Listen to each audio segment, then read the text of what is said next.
یا پنجاب میں جس پہ مریم بی بی تشریف فرما ہے، اس پہ بیٹھنے کے لیے راستہ عوام کے آنگن سے ہو کے آتا ہے، گیٹ نمبر 4 سے نہیں۔ گیٹ نمبر 4 کی پرچی سے آپ کو سب کچھ تو مل سکتا ہے، لیجیٹیمیسی نہیں مل سکتی۔ لیجیٹیمیسی تب ملے گی جب آپ فارم 45 پہ آئیں گے۔ فارم 47 سے جب تک آئیں گے تب تک آپ تا قیامت فارم 47 سے آتے رہیں، آپ طاقت کے زور پہ بیٹھے رہیں۔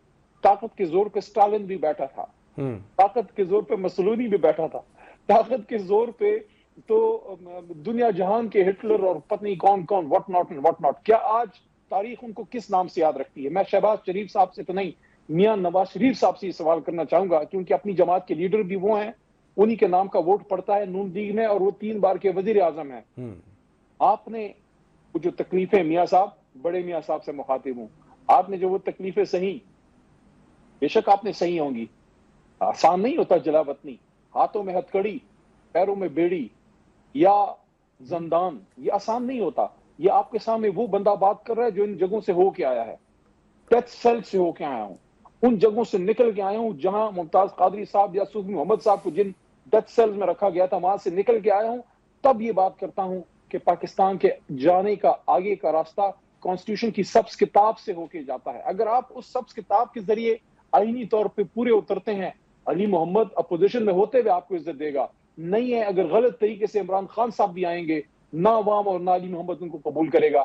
تو یہ آپ بھول جائیں یہ بات کہ ہم بڑا اچھا کام کر رہے ہیں، ہمیں ٹائم دے دیں۔ کون سا اچھا کام کر رہے ہیں آپ مجھے بتائیں؟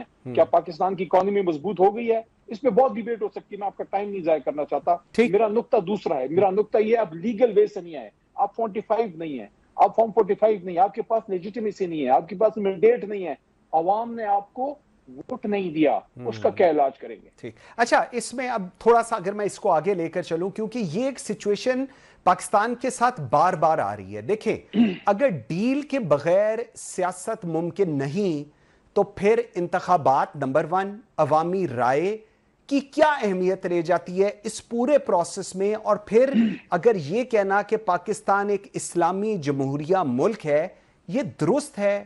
اس کے اوپر آپ کیا کہیں گے؟ تمام لیڈرشپ تکلیفیں سہ کے بیٹھی ہے۔ پیپل پارٹی اپنے 2 وزیر اعظم کی شہادت دے بیٹھی ہے۔ مسلم لیگ نون اپنے سابقہ وزیر اعظم یا اپنے لیڈر میاں نواز شریف صاحب کی جلا وطنی اپنے آنگن میں سمیٹے بیٹھی ہے، اور ہمارے لیڈر اپنے بدن میں 2 یا 4 گولیاں کھا کے 564 دنوں سے جیل میں بیٹھے ہیں۔ اس سے بڑی سبق سیاسی لیڈرشپ کے لیے کیا ہے؟ دیکھیے، اگر آپ اقتدار میں آتے ہیں، آپ ہی فیصلہ کر لیں آپ اقتدار میں کیوں آتے ہیں۔ Are you coming to power just for the sake of power? پھر تو ٹھیک ہے جو آپ کر رہے ہیں، پھر آپ کندھا بھی ملائیے، پھر آپ اسٹیبلشمنٹ سے نین مٹکا بھی کیجیے، whatever you want to do. لیکن اگر آپ اس ملک کی واقعی خدمت کرنا چاہتے ہیں تو سویلین لیڈرشپ کو تھوڑا سا سٹینڈ لینا ہوگا۔ اور جب ہم سول سپریمیسی کی بات کرتے ہیں، اس کا ہرگز مطلب یہ نہیں ہوتا تو خدا نخواستہ ہم اپنے کسی ادارے کے خلاف ہیں۔ ادارہ ہمارا سر کا تاج ہے جب وہ روایتی رول میں ہوتا ہے۔ یہ ملک کسی بندوق کی طاقت سے نہیں، ایک قلم کے ذریعے ایک سیاسی کارکن نے جس کا نام محمد علی تھا، barrister at law from Lankans ان، انہوں نے ہمیں حاصل کر کے دیے۔ تو آگے کا راستہ کیا ہے؟ آگے کا راستہ یہ ہے، اس ملک میں منصور قاضی صاحب جو کام کر رہا ہے ہمیں اس کو وہ عزت دینی ہوگی۔ ٹرو، بالکل ٹھیک کہہ رہے ہیں آپ۔ جو جرنلسٹ ہے اس کو اپنا کام کرنے دیجئے، اس کو اپنا کام کرنے کے لیے نیروبی میں یا کینیا میں اپنے خون کی بلی دینے کی ضرورت نہیں ہونی چاہیے۔ بالکل ٹھیک کہہ رہے ہیں۔ اس ملک میں جج صاحبان کو پاور کوریڈور سے آنے کی بجائے اپنے کالے کوٹ کی طاقت سے اقتدار اعلیٰ کا حساب کتاب کرنے کے لیے قاضی قضات کی کرسیوں پر بیٹھنا چاہیے۔ اگر آپ کسی اور طریقے سے آئیں گے، دیکھیں اس ملک میں 6 ججز اپنی بپتا سنائے بیٹھے ہیں، کوئی ہے ان کو سننے والا؟ کہ جنہوں نے انصاف دینا تھا وہ خود انصاف کے متلاشی ہیں۔ میری آنے والی جو نسل ہے وہ قانون پڑھ رہی ہے، میری پچھلی نسل نے بھی پڑھی تھی، میرے دادا پیر محمد صاحب علی گڑھ سے قانون پڑھے تھے، قائد کے ساتھی تھے، میں نے بھی پڑھا، اب میرا بیٹا پڑھ رہا ہے۔ میں آپ کو یقین سے کہتا ہوں، میں بہت میں ایک تکلیف دے دل کے ساتھ اس کو دیکھتا ہوں کہ وہ لا پڑ رہا ہے، کیونکہ میں جب ان کورٹس کو دیکھتا ہوں کہ ان کورٹس کی حالت کیا ہو گئی ہے، لیکن پھر ہم حوصلہ نہیں ہارتے، ان کو امید دے دیں گے نہیں انشاءاللہ حالات بہتر ہوں گے، کام ٹھیک ہوگا. تو آپ کے اس چھوٹے سے سوال کا لمبا جواب میں نے دیا، معذرت خواہ ہوں. نہیں میں سمجھتا ہوں کہ اب پولیٹیکل لیڈرشپ کھڑی ہو، اس ملک کو اس طرح لے کے جائے کہ دنیا کہاں پہنچ گئی ہے، ہمارے پڑوس میں ہمارا ازلی حریف ہندوستان کہاں پہنچ گیا ہے، کتنے بڑے بڑے انٹرپرینورز ادھر آ گئے ہیں، ملٹی نیشنل آ گئے ہیں، دنیا میں وہ اکنامک جائنٹ بن گیا ہے. ہم سے آزادی لینے والا بنگلہ دیش جو ہمارا بھائی ہے، ایسٹ پاکستان ہوتا تھا کسی زمانے میں، آج ان کا آپ دیکھیں، ان کی ترقی کو دیکھیں، وہ ہم سے کافی میرے خیال میں آگے چلے گئے. سری لنکا جو تامل ٹائیگرز کے زمانے میں کیا ان کی بری حالت تھی، وہ ہم صحیح سے بات. آگے چلا گیا. اور ہماری حالت کیا ہے؟ ہم آج بھی ایک دوسرے کو زندانوں میں ڈال رہے ہیں. ڈال دو اس کو زندان میں. ہم پڑھتے تھے نا وہ اکبر بادشاہ کے ڈرامے میں، ڈال دو اس کو زندان میں، ڈال دو اس کو زندان. لیکن علی بھائی دیکھیں دو چیزیں، ایک یہ بات جو آپ کہہ رہے ہیں بالکل ایک دل پہ لگتی ہے، سیدھی تکلیف دہ چیز ہے، لیکن آپ نے ساتھ ہی شروع میں کہا تھا کہ پھر آگے کا رستہ کیا ہے. سر آگے کا رستہ یہ ہے کہ وہ کہتے ہیں کہ اگر ڈیل نہیں ہے تو باقی تو پوری پارٹی قوم ٹوٹ پھوٹ گئی ہے. وہ تو مذاق اڑاتے ہیں کہ پاکستان تحریک انصاف، وہ دیکھیں کل کیا سٹیٹمنٹ دے رہے تھے، آج کیا دے رہے ہیں. پارٹی کے اندر ہم اتنی ڈویژنز ہو گئی ہیں کہ شاید Pakistan Tehreek Insaf down the road exist ہی نہ کرے. سو دا مین پرسن جو بانی پی ٹی آئی ہے وہ اگر ڈیل کو تیار نہیں تو پھر پارٹی کا مستقبل آپ کہاں دیکھ رہے ہیں؟ ایک علی محمد نہیں ہے، میرے جیسے لاکھوں عمران خان کے ساتھ ہیں. ہم بھی جیلوں سے ہو کے آئے ہیں، ہمارے بھی سارا کچھ کنگالا گیا ہے، منسٹری ہم نے بھی چلائی تھی، چیک کیا گیا ہے، نہیں ٹوٹے کھڑے. ایسی کوئی بات نہیں ہے، پارٹی ہے، عوام کے دلوں میں زندہ ہے. ابھی تو بغیر نشان کے لوگوں نے نشان ڈھونڈ ڈھونڈ کے تحریک انصاف کو 2/3 دی ہے. سب کو پتا ہے جو مجھے سن رہے ہیں کہ 5 بجے 9 فروری کی صبح کیا ہوا تھا. کہیں ہلچل مچی تھی، کچھ لوگ پریشان ہوئے تھے. کیوں پریشان ہوئے تھے؟ کیونکہ قوم نے فیصلہ کر دیا تھا اور وہ ان کو پتہ لگ گیا تھا سب کو. دیکھیں نہ کریں، قوم کو ساتھ لے کے چلیں، قوم کے فیصلے کو دل جان سے قبول کریں. میں ایک اور بات بھی کرتا ہوں، شاید ہماری جماعت میں سے کوئی یہ بات کرنے کی ہمت نہ کرے. میں نہیں سمجھتا پیپلز پارٹی یا نون لیگ ملک دشمن جماعتیں ہیں. وہ تو ہمیں ملک دشمن کہتے ہیں نا، ہمیں غدار بھی کہتے ہیں، پتہ نہیں کیا کیا، مجھے میرے لیڈر کو ہماری جماعت کو کہتے ہیں.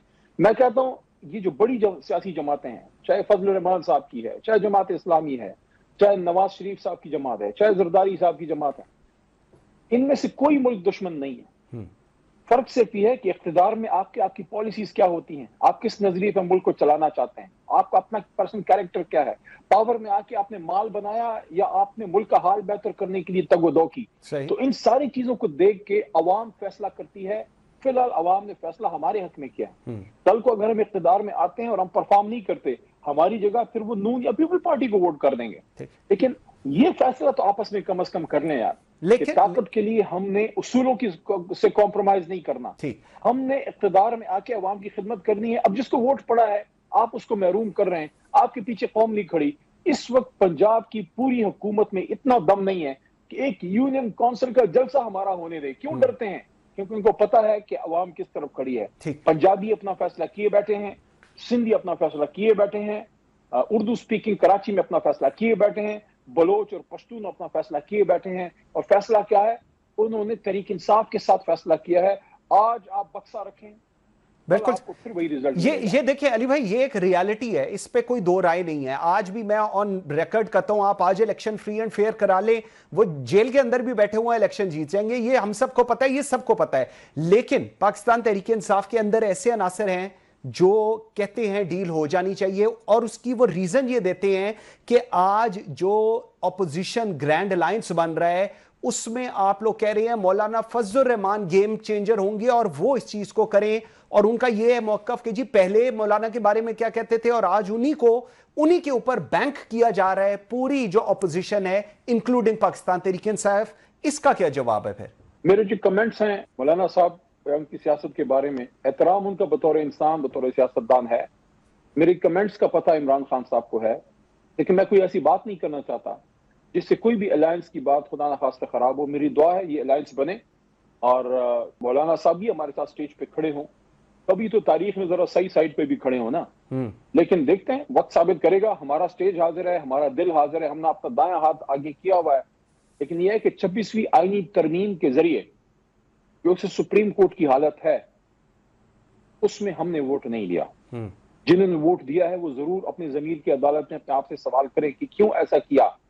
دیکھیے اس وقت جب آپ ہر جگہ سے تکلیف سہتے ہیں, ہر جگہ سے آپ کو مشکلات کا سامنا ہوتا ہے, آپ عدالت میں جاتے ہیں. آج وہ عدالت خود پریشان ہے کہ ہم کیا کریں. بالکل صحیح.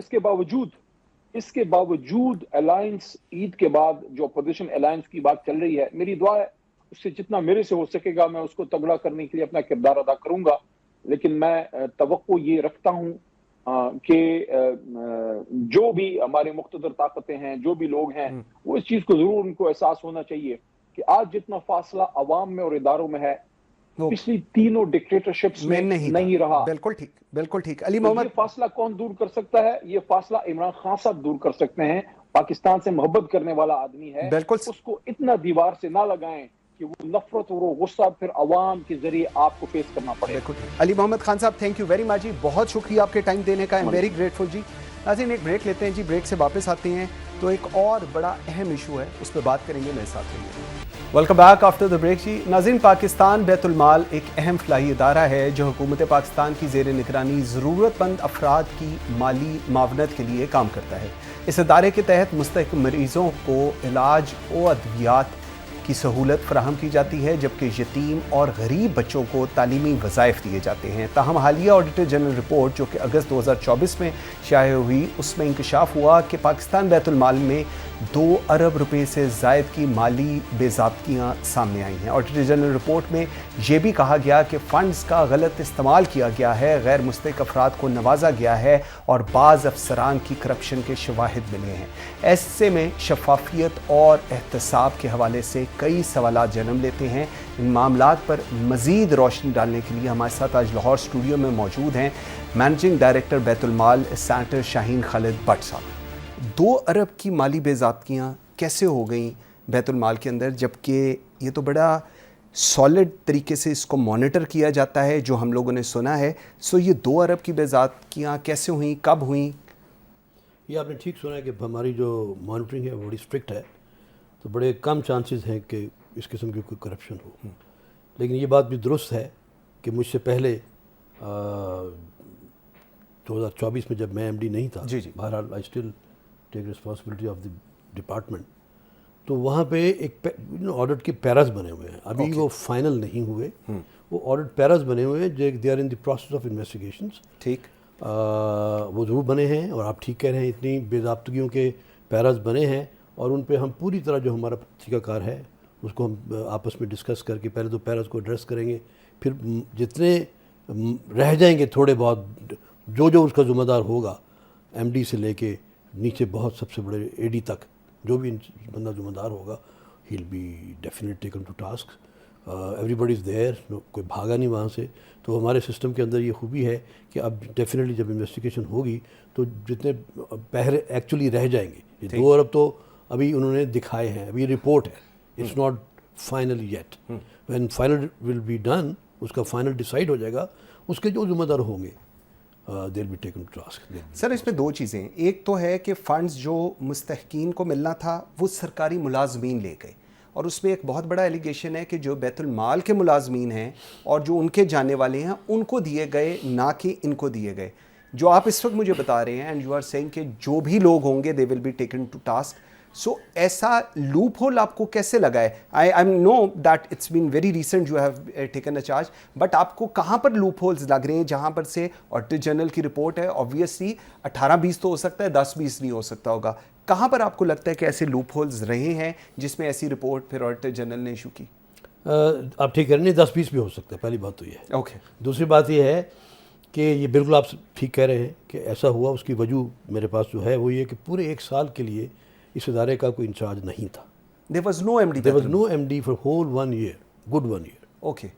I have joined only 2 months back. تو پھر چارج کس کے پاس تھا؟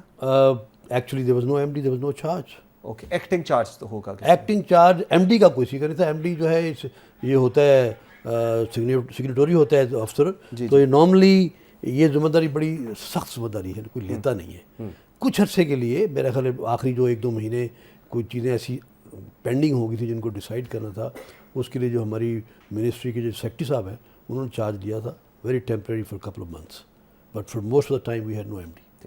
یو انڈرسٹینڈ کہ آپ ایک بہت ہی سینسٹیو پوزیشن پر ہیں. 2017-18 میں 1.39 ارب روپیہ کہا جا رہا ہے کہ جی سیاسی سفارش پر تقسیم کیا گیا.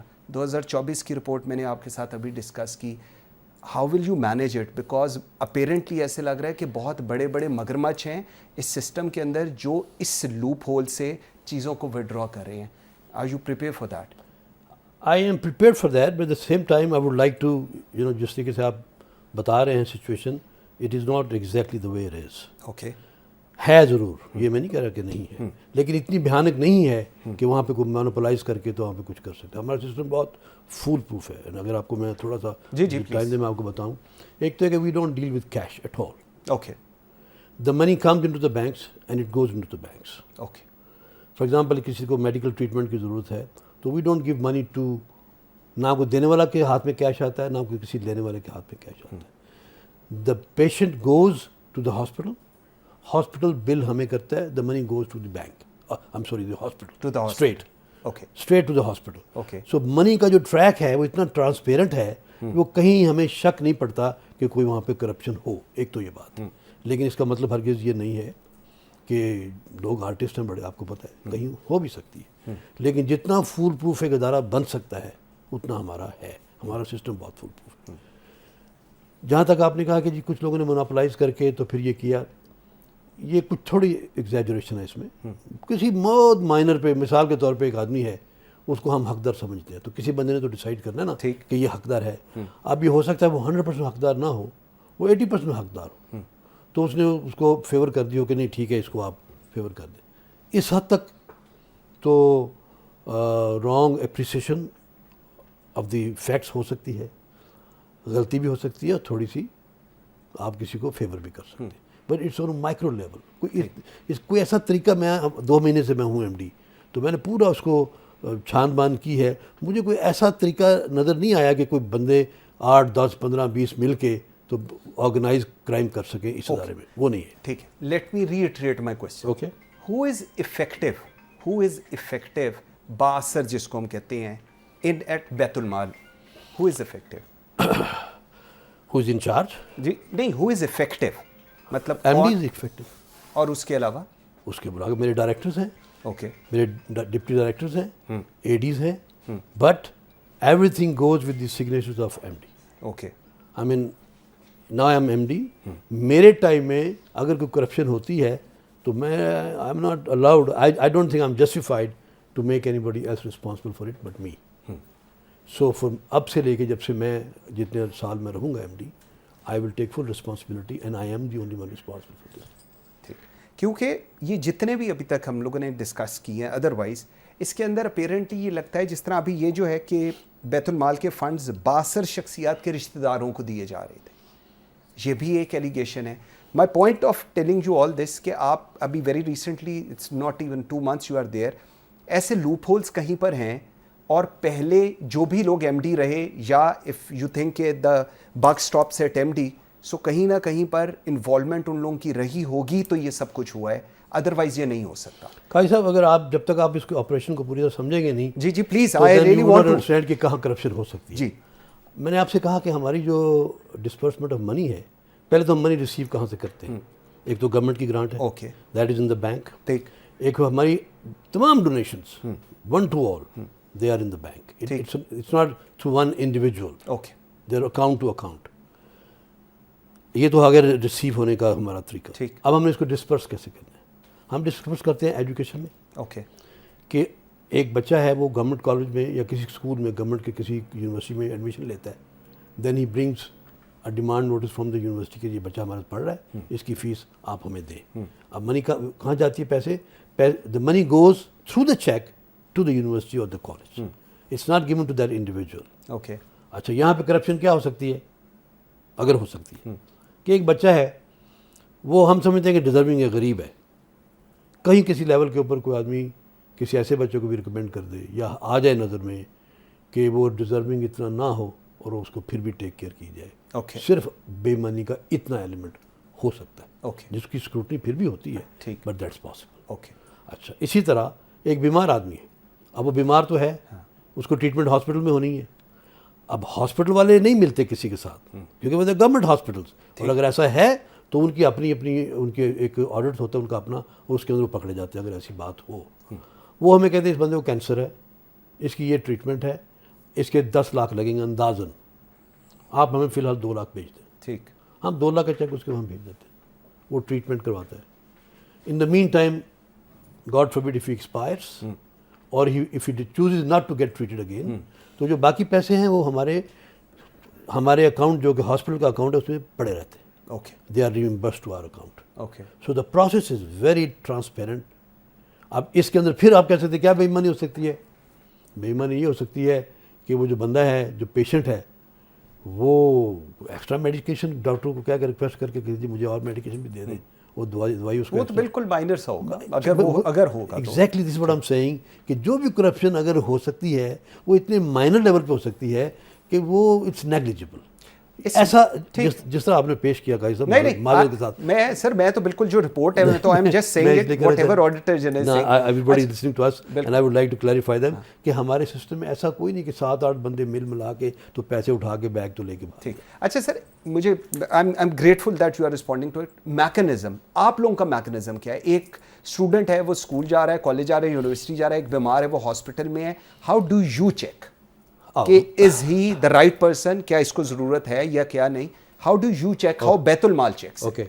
We are connected to Nadra. Okay. And we are connected to Benazir Income Sports Fund. We are connected to all of them. Theek. If that kid is taking any help from any other department, we find out from our system immediately. Okay. مثلا اگر کوئی بیت المال سے بھی لے رہا ہے اور دوسری سائڈ پہ بے نظیر انکم سپورٹ سے لے رہا ہے, he's disqualified. He's disqualified. Okay. He's disqualified. Computer اس کو ڈسکوالیفائی کر دے گا. ٹھیک, وہ اس کی ریکویسٹ انٹر ہی نہیں ہوگی. اوکے, ہمارے کمپیوٹر میں. اب ہمارے کمپیوٹر میں اس نے کوالیفائی پہلے کیا, کوالیفائی کرنے کے بعد اس نے کہا آپ نے کہاں پڑھنا ہے, اس نے کہا جی میں فلاں کالج میں پڑھنا چاہتا ہوں. Mind you we don't deal with private colleges, it's all government. Once he qualifies after checking the whole data then you approve him. Exactly. Okay. He goes, he so selected. No randomly کہ آپ کا کوئی جاننے والا ہے, کوئی bureaucrat آ کے کہتا ہے بٹ صاحب پلیز اس کو کر دیں and you are obliged. No, it's not going to happen like that. Okay.